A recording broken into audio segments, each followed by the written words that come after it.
ngaku miskin aja Pak, yang ngerokok baik.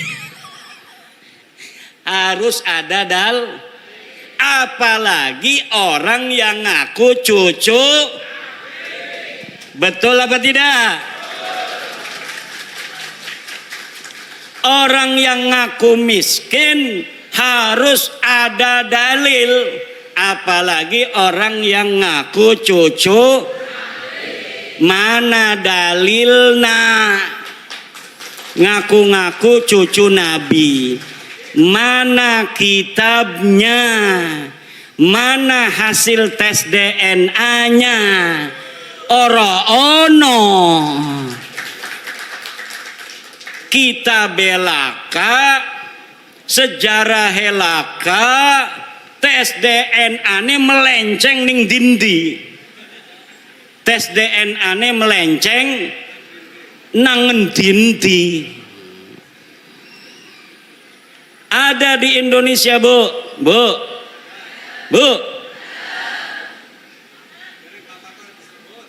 Di Indonesia ada orang ngaku cucu Nabi.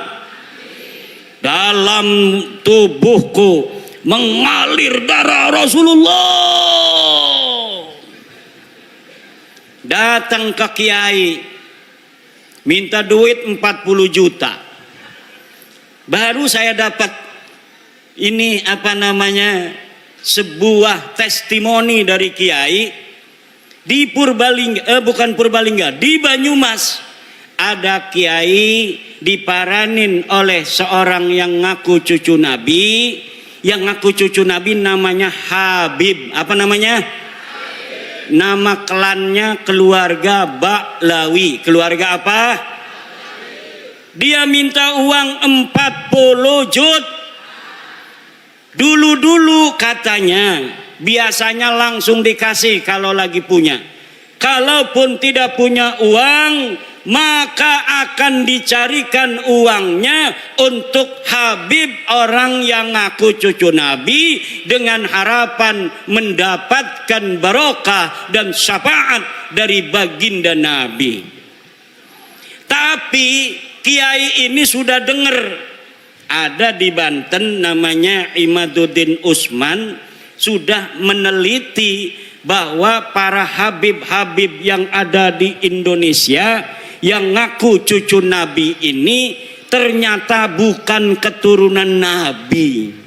Saya yang meneliti itu, bahwa Habibku ada Habib Rizik Sihab, Habib Bahar Smith, Habib Taufik Segaf, Habib Lutfi Yahya. Itu semua namanya keluarga Baklawi. Keluarga siapa?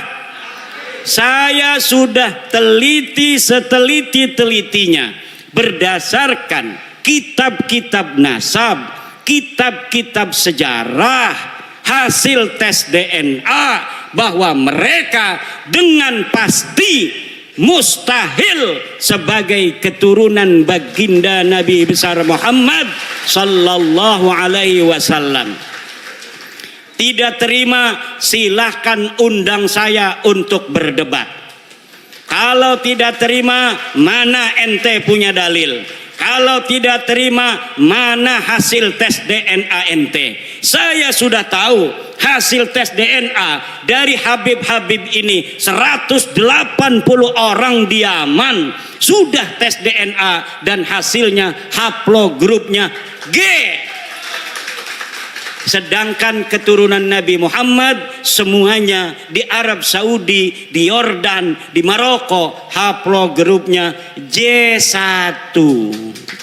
Kalau ada orang yang mengaku keturunan baginda Nabi besar Muhammad hari ini, dari jalur laki-laki semua sampai baginda Nabi sampai Sayyidina Husain, maka haplogrupnya harus J1. Sedangkan keluarga Habib Rizik, keluarga Habib Bahar, keluarga Habib Taufik Segaf, keluarga Habib Lutfi bin Yahya, semuanya sudah tes DNA dan bukan keturunan baginda Nabi besar Muhammad sallallahu alaihi wasallam.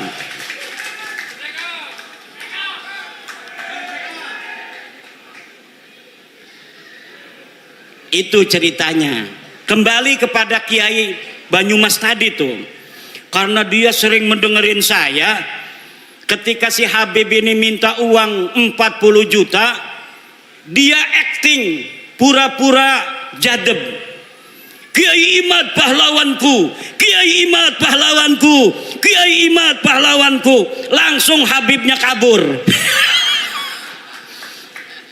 Jadi ibu-ibu, bapak-bapak kiai, terutama sama kiai-kiai, kalau ada Habib minta-minta uang banyak, nggak usah banyak ngomong, cukup di depan dia baca wiridan, Kiai Imad pahlawanku, Kiai Imad pahlawanku, Kiai Imad pahlawanku. Insya Allah setannya hilang semua. Lah kita nyari-nyari duit, gelati duit 40 juta gati Bu ya, nggih. Megawe ning Tangerang gaji ya 4 juta. Berarti 40 juta ya kita megawe ning pabrik 4 bulan, 10 bulan nggih. Lah dia datang hanya dengan menjual baginda Nabi, dia pengen dapat duit 40 juta. Nah, orang-orang yang menjual nama Nabi besar Muhammad sallallahu alaihi wasallam begini, kira-kira masuk surga apa masuk neraka? Yang keras. Yang keras. Saya tanya sekarang, Habib itu keturunan Nabi apa bukan? Keturunan Nabi apa bukan? Habib Rejek turunan Nabi bukan? Habib Bahar turunan Nabi bukan? Habib Lutfi bin Yahya turunan Nabi apa bukan? Habib Topik Segap turunan Nabi apa bukan?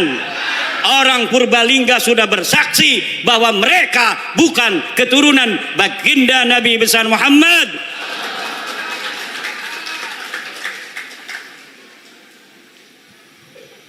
Ibunda Khadijah Al-Kubra akan tersenyum kepada orang-orang Purbalingga.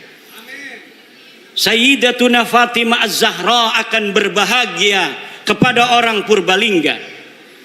Sayyidina Ali, Sayyidina Husain, Sayyidina Hasan akan tersenyum kepada orang Purbalingga, kepada masyarakat Nusantara yang sudah menyelamatkan nama baik Sayyidatuna Khadijah Al-Kubra, Sayyidatuna Fatimah Az-Zahra, Sayyidina Ali dan baginda Nabi besar Muhammad sallallahu alaihi wasallam dari orang-orang sekarang yang dia bukan turunan baginda Nabi, tetapi dia mengaku-ngaku keturunan baginda Nabi. Dengan pengakuannya itu dia membuat umat Nabi besar Muhammad sallallahu alaihi wasallam diperas, membuat umat Nabi Muhammad sallallahu alaihi wasallam dihina-dina, membuat umat Nabi besar Muhammad SAW berpecah belah. Orang-orang semacam ini dari sisi ilmu nasab bukan turunan Nabi, dari sisi ilmu sejarah bukan turunan Nabi, dari tes DNA bukan turunan Nabi, dari akhlak ba'id, jauh dari keturunan Nabi. Akhlak Nabi begitu luhur, senyum mengembang setiap ketemu dengan orang lain, menyayangi orang lain. Setiap ketemu orang punya uang, dikasih uangnya oleh baginda Nabi. Lagi bawa begini nih, bawa jas, apa ini namanya nih, jubah, diminta orang karena ada dua. Kalau turunan Nabi itu harus sama dengan Nabi. Kalau lagi bawa jubah, beb, jubahnya satu buat aneh, langsung dikasihin. Itu ciri-ciri daripada turunan. Sekarang Laskar jajal kalau ada Habib lagi bawa mobil, beb, mobilnya buat aneh. Kalau dia kasih itu mobil, dia turunan Nabi. Kalau tidak kasih itu mobil, jangan sampai engkau percaya bahwa dia keturunan baginda Nabi besar Muhammad. Setuju? Ada Habib datang ke Kiai bawa mobil. Beb, bawa apa ke sini? Mobil. Mobilnya buat aneh aja. Sebelum diminta, minta dulu.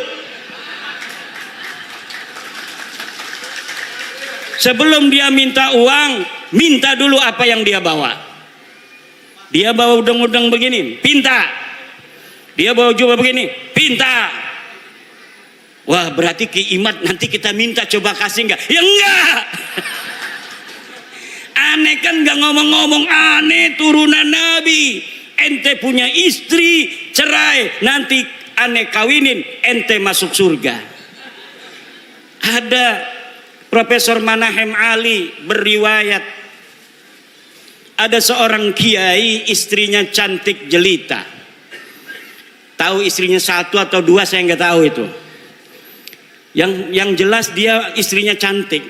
Datang Habib, suruh dicerai istrinya. Kata si Habib, kalau engkau cerai istrimu lalu aku nikahi istrimu, maka engkau akan dapat barokah, dapat syafaat, masuk dalam surga.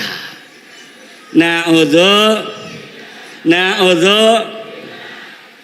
Apakah yang model begitu betul turunan Nabi? Jawab. Apakah orang yang datang ke rumah kiai minta uang 40 juta itu turunan Nabi? Apakah ada orang yang menghina orang lain itu turunan Nabi? Orang yang mulutnya selalu mencaci maki Presiden Indonesia dengan alasan-alasan PKI, alasan antek asing, ijazah palsu. Apakah orang semacam itu pantas jadi cucu Nabi apa tidak?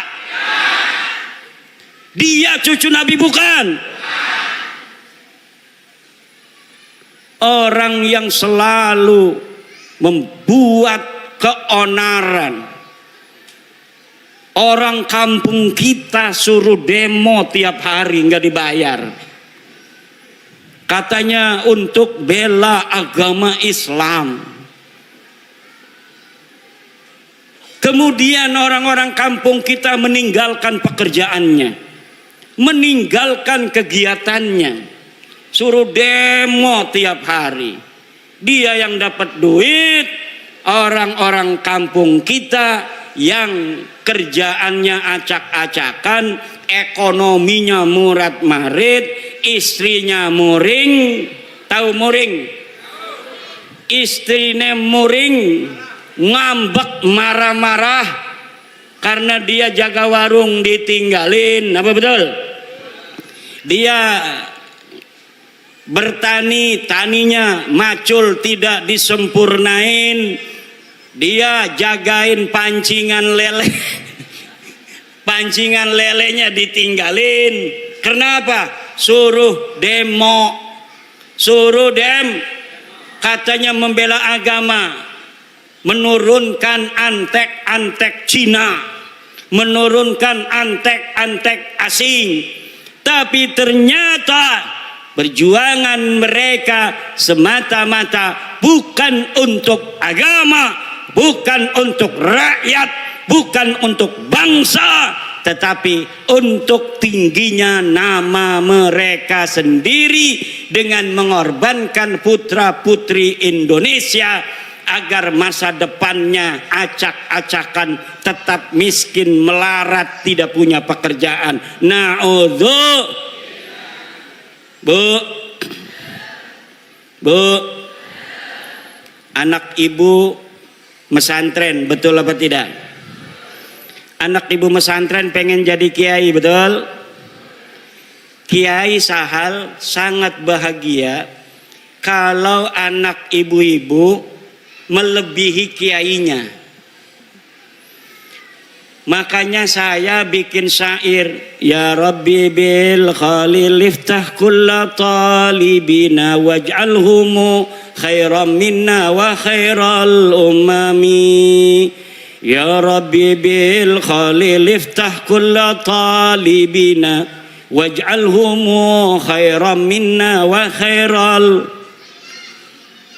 Ya Rabbi bil khalil, ya Tuhan dengan barakah Syekh Khalil Bangkalan, iftah kulla talibina, beri futuh santri-santri kami, waj'alhumu, jadikan mereka khairan minna, lebih baik daripada aku, wa khairal umami, dan sebaik-baiknya umat.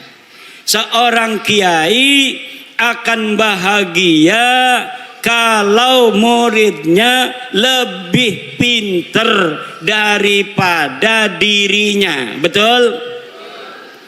Kalau gurunya hafal Quran cuma 2 juz, kayak saya, itu juga dulu. Saya sekarang punya murid sudah hafal 30 juz karena habis mondok di saya belajar kitab kuning, dia ngaji di pondok tahfidz. Sekarang sudah 30 juz. Saya senang dan bahagia. Dia dulu bisa baca kitab, sekarang sudah hafal Al-Qur'an. Kalau gurunya sudah 30 juz, seneng kalau muridnya hafal 35 juz.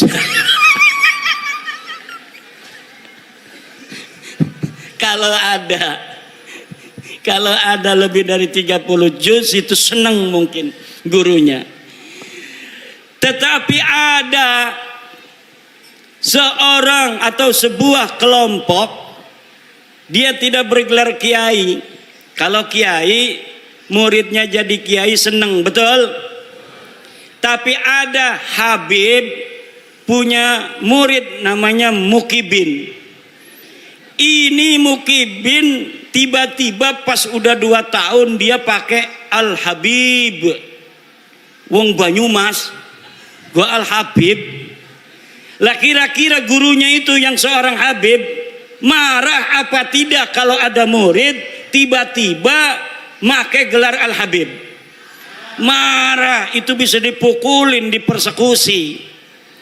Kenapa? Karena bagi mereka nasab itu lebih utama daripada ilmu. Sedangkan menurut ajaran Islam, ilmu itu mutlakon lebih mulia daripada nasab.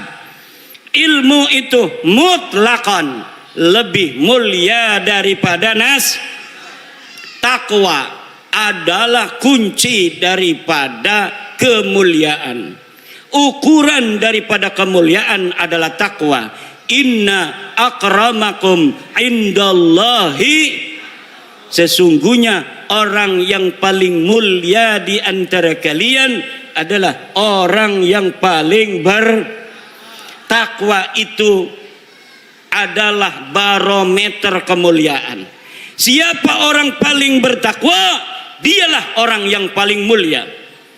Apakah dia anak seorang kiai? Apakah dia anak seorang raden? Apakah dia anak seorang tubagus? Dia seorang petani? Dia seorang penjual cilok? Dia seorang yang miskin? Dia seorang yang kaya? Kalau dia bertakwa, maka dialah orang yang paling Ini ajaran Islam apa ajaran Habib? Islam. Tapi ajaran Habib, dia ngomong sama santri-santrinya, kalau nanti jadi kiai banyak ilmunya, jangan sampai di hatimu ada perasaan sama dengan Habib. Jadi mereka mempunyai sebuah ajaran, sebuah doktrin kepada murid-muridnya yang bukan dari golongan Habib itu, bahwa orang-orang Jawa, wong Banyumas, wong Purbalingga, wong Brebes wis kon dagang ndok bae, ora bisa dadi wong mulia. Sirama sampai kapan bae tugasnya ngormati kula. Kok sira duwe anak, anake ngormati anak kula. Kok sira duwe putu, putune ngormati putu kula. Anak kira duwe buyut, buyute ngormati buyut kula. Sampai kiamat tugasnya sira jadi hamba sahaya. Tugasnya kita lan turunan kita jadi raja, jadi wong mulia. Ini ajaran Islam apa ajaran Habib? Ajaran Islam apa ajaran Habib? Ajaran Islam apa ajaran Habib? Ajaran Islam, siapa saja dia dari siapa dia dilahirkan tidaklah penting, tetapi yang penting bagaimana dia nanti menatap kehidupan. Kalau dia belajar kemudian pintar, dia bisa jadi presiden di Indonesia walaupun dia hanya anak petani dari Purbalingga. Walaupun dia hanya anak seorang pedagang kecil di Purbalingga, kalau dia kemudian masuk STPDN, dia bisa menjadi bupati di Purbalingga. Siapapun dia, walaupun dia hanya anak seorang yang mencari limbah, pemulung, tapi dia kemudian masuk TNI, dia jadi jenderal, kemudian dia menjadi panglima TNI. Itu adalah ajaran Islam. Dia bisa jadi jenderal, dia bisa menjadi AKBP, dia bisa menjadi kolonel, walaupun hanya anak seorang petani yang tidak punya sawah. Petani nyambut tapi abai nyelengi be alhamdulillah duite gena sekolah ning akpol, duite sekolah ning perwira, akhirnya jadi jenderal. Maka di dalam ajaran Islam dan ajaran Pancasila tidak dinilai dia dari keturunannya, tapi dinilai dari prestasinya. Ini ajaran Islam sesuai dengan ajaran Pancasila. Tapi ajarannya rasis, Kabib, lamun uang dudu turunan Kabib, uang lanang ora bisa ngawin turunan Kabib. Kenapa ora bisa? Karena kita mah turunannya Nabi. Jere siapa sira turun Nabi? Jere bapak kula. Bapak nirani jere siapa? Bapak kula nih ya jere bapak tua kula.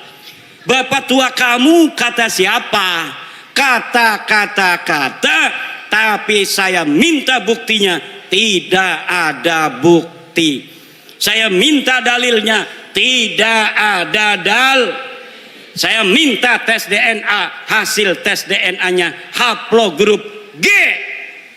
Orang yang bukan hanya mereka bukan keturunan Nabi, tapi juga mereka bukan orang Arab. Leluhur mereka orang Kaukasia, orang Turki yang tidak punya tempat.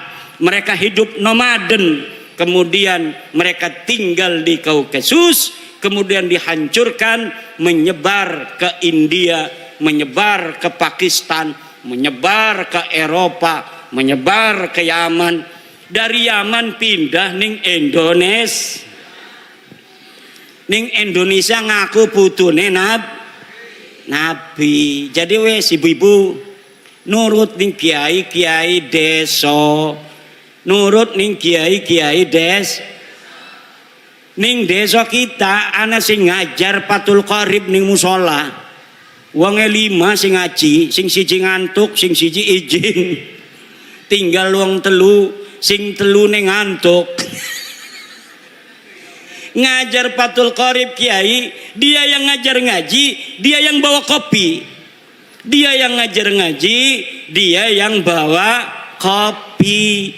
Kadang-kadang diamplopin yang ngajinya, saking pengen ngelihat orang itu masuk surga, sampai dia kiai ngajar ngaji, gawa kopi, gawa kue, gawa amplop maning. Alhamdulillah. Itulah orang-orang ikhlas.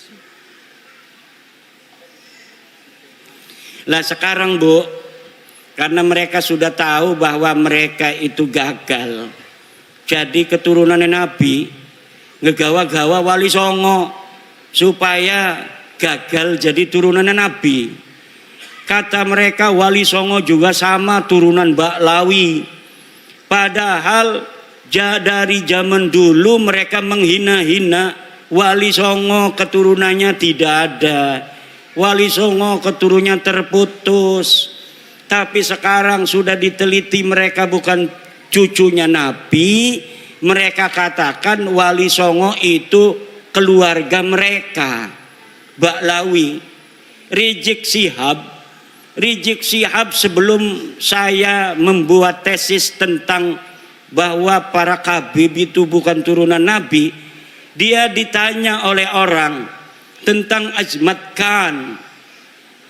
Dia jawab, saya bukan ahli nasab, tanya saja itu ke Rabitah Alawiyah.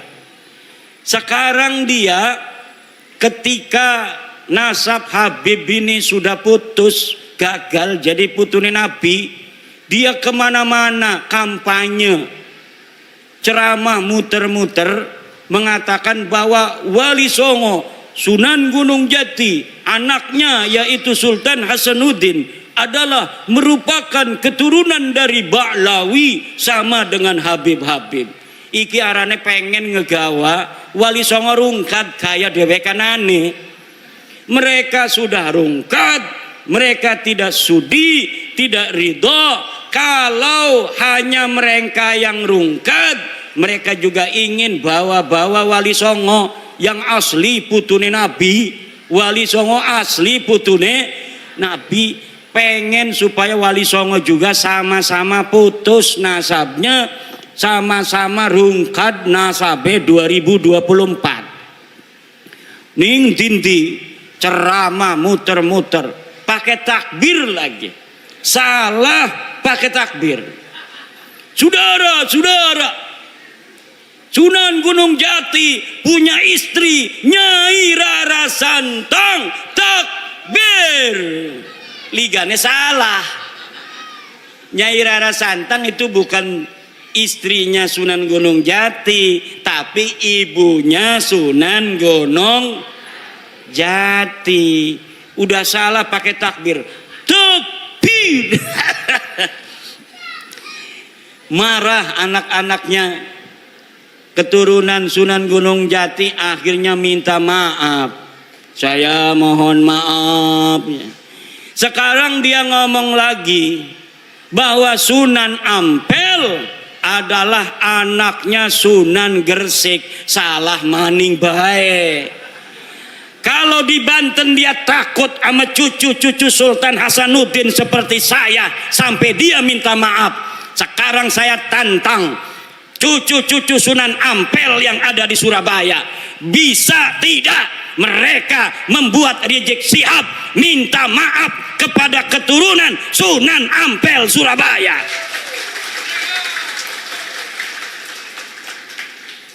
Kalau sama Sultan Hasanuddin Sunan Gunung Jati dia sampai minta maaf, sekarang orang Surabaya kalau dia tidak minta maaf atas kesalahannya itu dengan mengatakan Sunan Ampel anaknya Sunan Gresik, padahal Sunan Ampel anak daripada Ibrahim Asmoro, maka berarti keturunan Sunan Ampel yang ada di Surabaya tidak dianggap oleh Rizik Syihab seperti turunan Sunan Gunung Jati Syarif Hidayatullah.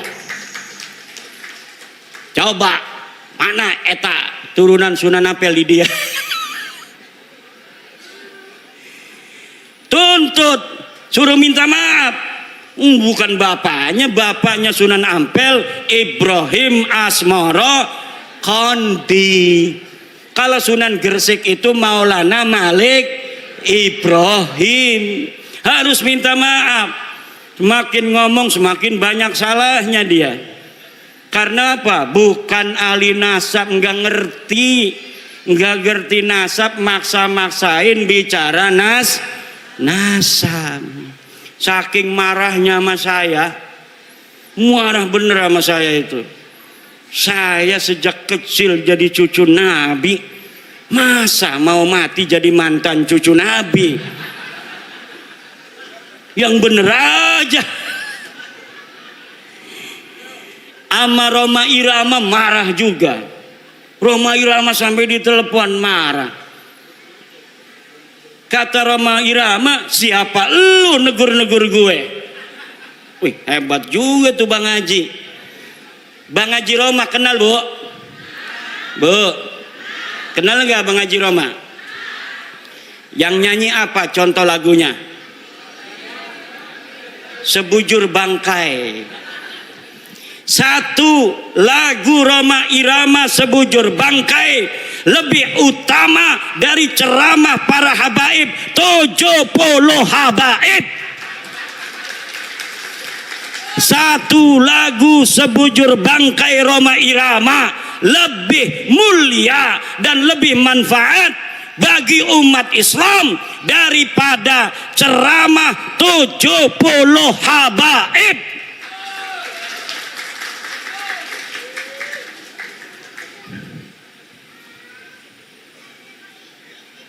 Kenapa lagunya Rhoma Irama kalau didengerin, kalau lagunya masalah akhirat, kaya-kaya neraka di depan mata, betul? Betul nggak? Kalau lagi nerangin masalah keindahan surga, kaya-kayanya surga ada di depan mata. Kalau lagi menerangkan istri salehah, Masya Allah pengen nambah lagi. Setiap keindahan yang tampak oleh mata. Apa tuh? Nggak hafal saya. Ada kiai yang hafal seluruh lagu-lagu Rhoma Irama. Namanya Kiai Haji Raden Syarif Rahmat. Itu di rumahnya bukan kitab dia mah, kaset semua. Masya Allah. Padahal hafal Quran, pinter baca kitab kuning, tapi ngefan banget sama Rhoma Irama sampai dia mengatakan bahwa Rhoma Irama adalah waliyun min auliyaillahi ta'ala. Rhoma Irama adalah waliyun min auliyaillahi ta'ala. Coba kita lihat, umurnya sudah 80 tahunan. Tapi ketika mendengar tentang tesis saya, dia ingin menelusuri, dia ingin meneliti.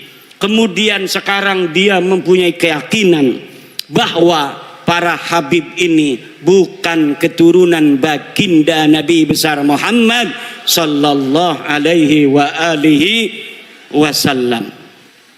Kalau orang siapa saja yang masih ragu-ragu di hatinya, takut kewalat, maka lihat sebelum ayat Aqsal Madinah. Qalu inna tatayyarna bikum la illam tantahu la narjumannakum wa la yamassannakum minna adzabun alim. Mereka orang berkata, inna tatayyarna bikum, nanti aku kewalat kalau mengikuti agama Islam Nabi Isa. Kata Rasul-Rasul itu, kamu yang akan kewalat kalau kamu tidak ikut Nabi Isa, kalau kamu tidak ikut agama Islam.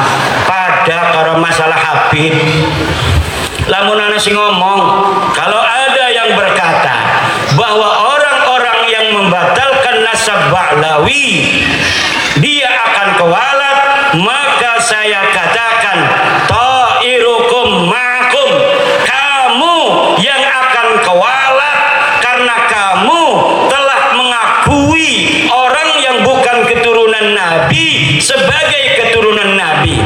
Orang yang mengakui, memasukkan bukan keturunan Nabi sebagai keturunan Nabi, dia akan kewalat.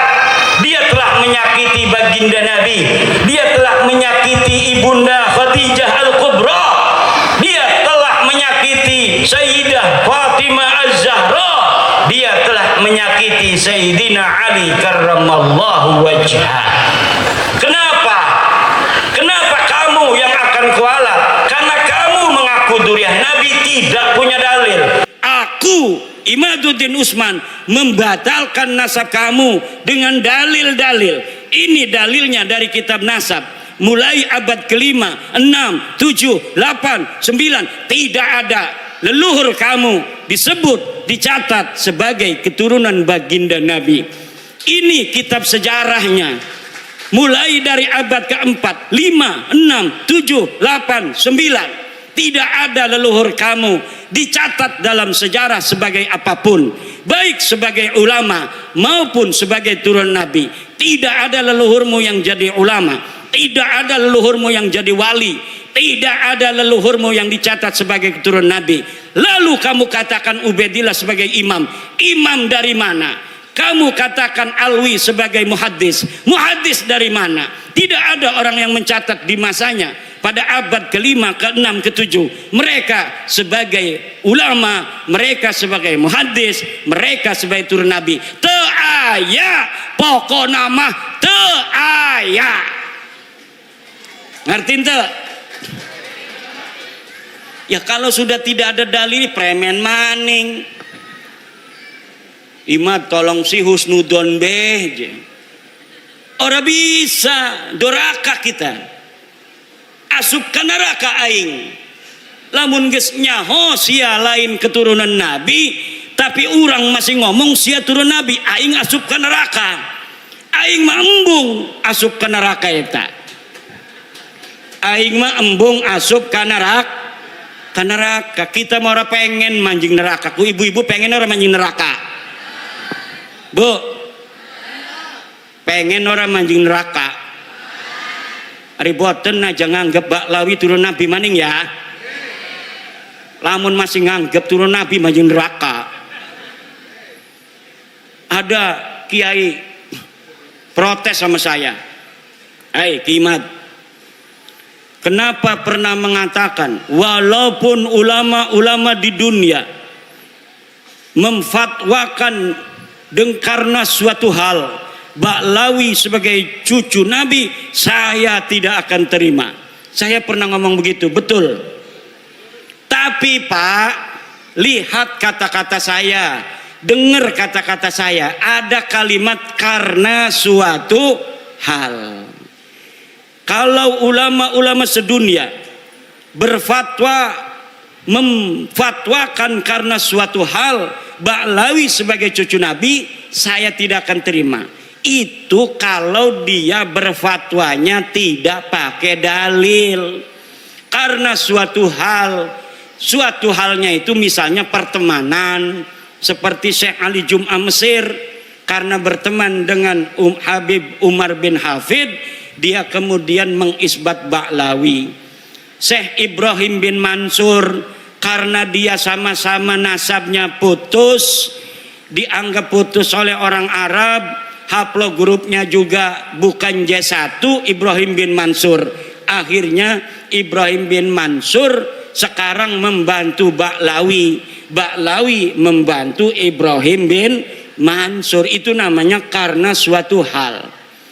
Kalau mereka datang dari seluruh dunia membawa dalil, maka kita terima, walaupun itu akan mustahil. Mustahil ditemukan dalil-dalil tentang ketersambungan Baklawi. Kenapa saya berani mengatakan mustahil? Karena algoritmanya tidak memungkinkan. Kenapa tidak memungkinkan? Karena di abad 9 saya sudah ainul yakin melihat dalil-dalil bagaimana mereka membangun nasab itu di abad 9. Tidak ada sebelumnya. Maka tidak mungkin akan ditemukan dalil di abad ke-8, dalil di abad ke-7, dalil di abad ke-6. Tidak mungkin ditemukan karena algoritma pembentukan pabrikasi daripada nasab mereka hanya baru ada di abad 9. Kalau sampai mereka bawa manuskrip katanya abad ke-6, ke-5, saya pastikan itu manuskrip palsu. Apakah ada buktinya?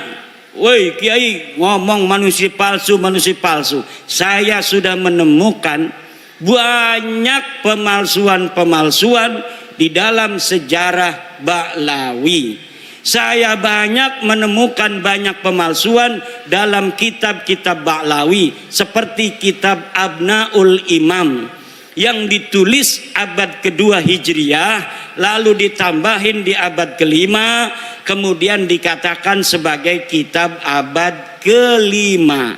Padahal kitab itu ditambahin lagi pada abad ke-11, pada abad ke-13. Jadi apa yang tercatat di dalam kitab Abnaul Imam bukan semata-mata abad kedua, bukan semata-mata abad kelima, bukan semata-mata abad 11, bukan semata-mata abad ke-13, dan bukan semata-mata dicetak pada abad 15 sekarang. Ini baru dicetak. Tetapi dari banyaknya penulis dari satu masa ke masa yang lainnya, tidak ada dibedakan ini catatan dari abad 2, ini catatan dari abad 5, ini catatan dari abad 11, ini dari abad 13. Tidak dibedakan. Kalau kita ngaji kitab Fathul Qorib, ada matan takrib, ada Fathul Qorib. Untuk membedakan matan dan sarahnya itu ada dalam kurung. Kalau yang dalam kurung itu matan, yang selebihnya itu syarah. Tapi dalam kitab Abnaul Imam tidak dibedakan mana karya Toba-Toba, mana karya yang lainnya. Jumlahnya semuanya ada 4 orang, 5 dengan muhakkiknya. Mereka telah mencetak kitab dengan ditambahi, kemudian diasosiasikan nama ulama tertentu yang ulama itu tidak mencatat daripada apa yang mereka tambahkan. Masih banyak lagi ibu-ibu, bapak-bapak, karena ini udah sore, insya Allah nanti kita akan bisa berjumpa kembali. Kita berdoa, ibu-ibu panjang umur, sehat badan, banyak duit, banyak duit, banyak duit, anaknya soleh solihah, bapak-bapak juga semuanya banyak duitnya. Ini yang hadir di sini dan anak keturunannya ila yaumil qiyamah jadi orang kaya raya semua, jadi orang yang berilmu semua, jadi orang yang berpangkat tinggi semua, bermanfaat dan menjadi pahlawan untuk generasinya masing-masing. Allahumma amin, Allahumma Al-Fatihah.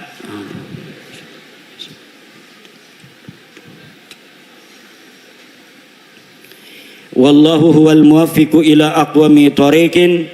Wassalamu alaikum warahmatullahi wabarakatuh.